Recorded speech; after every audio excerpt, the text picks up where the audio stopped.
పాలలో నీళ్లు చేరినాయి. The water నీరు లేకుండా joins పాలు the milk. ఉండడానికి వీలు లేదు.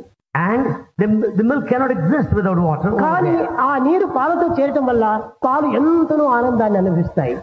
In the company of the water, the milk is very happy. నీరు పాలు రెండు కూడాను సత్సంగం.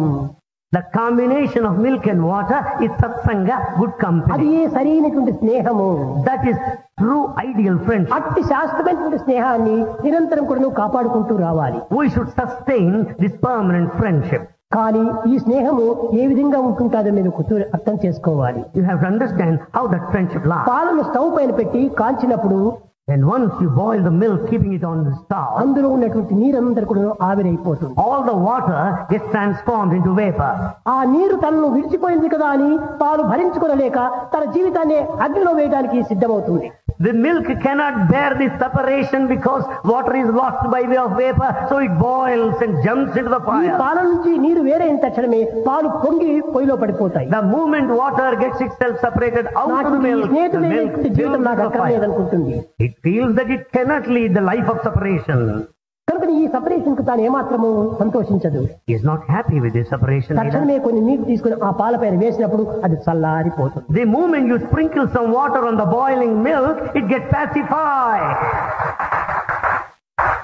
ఎడబాటు జరిగినటువంటి యొక్క ఈ స్నేహితుడు తిరిగి నాతో సంబంధం కలిగింది అని ఆనందిస్తుంది. The separated friend joined me once again, and so it's ఈ delightful. నిజమైనటువంటి నరనారాయణుల యొక్క సంబంధము. This is true relationship between Nara and Narayana. జీవుడు దేవునితో కూడినప్పుడు దేవుడు ఎంతనో ఆనందంగా ఉంటాడు. When the individual joins the company of God, he will be కానీ happy. ఈ ప్రాకృతమైనటువంటి విషయవాసంలో మునిగి Because of sensual pleasure, ప్రపంచ సంబంధమైనటువంటి యొక్క ఆనందంలో మునిగి because of worldly pleasures that he ఈ wants, ప్రవృత్తి యొక్క లక్షణాన్ని ఆశించి he wants all external ఈ pursuits. దృశ్యకల్పితమైన జగత్తులో పడిపోవటం చేత He gets himself drowned in this దైవంతో world, చాలా బాధపడతాడు.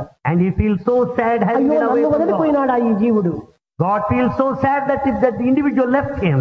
అందువల్లనే అట్టి భగవంతునికి ఇట్టి విచారము కాకుండా చేయటం కోసమని In order to see God would not be sad in a moment. తిరిగి అర్పితము అనేటువంటి అతనికి చేస్తే తిరిగి దైవం ఆనందంగా ఉంటాడు. When once the surrender or offering takes place, God would be happy కనుక again.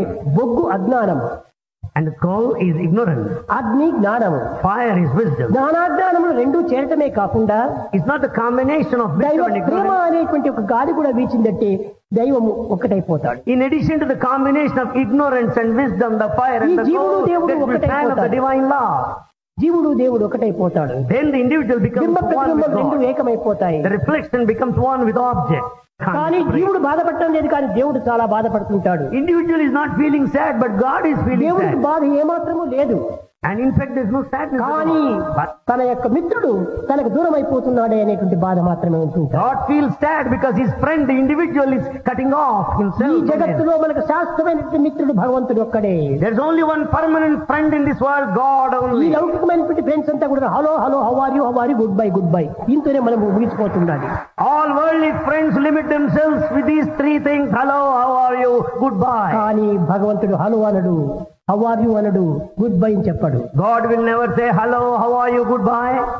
కానీ భగవంతుడు చేరినంత వరకు కూడాను తనకు ఆనందము, భక్తునికి ఆనందం. Then once you join one with God, you'll be happy and he'll be happy.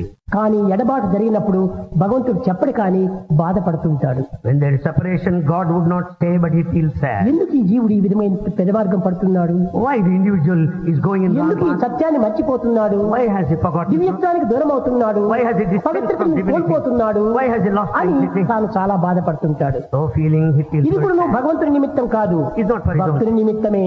God feels sad for devotees' ఏది sake. చేసినా, ఏది చూచినా, ఏది చెప్పినా కానీ నీ కోసమని. Whatever that is said, whatever that is done, whatever that is seen, is for you.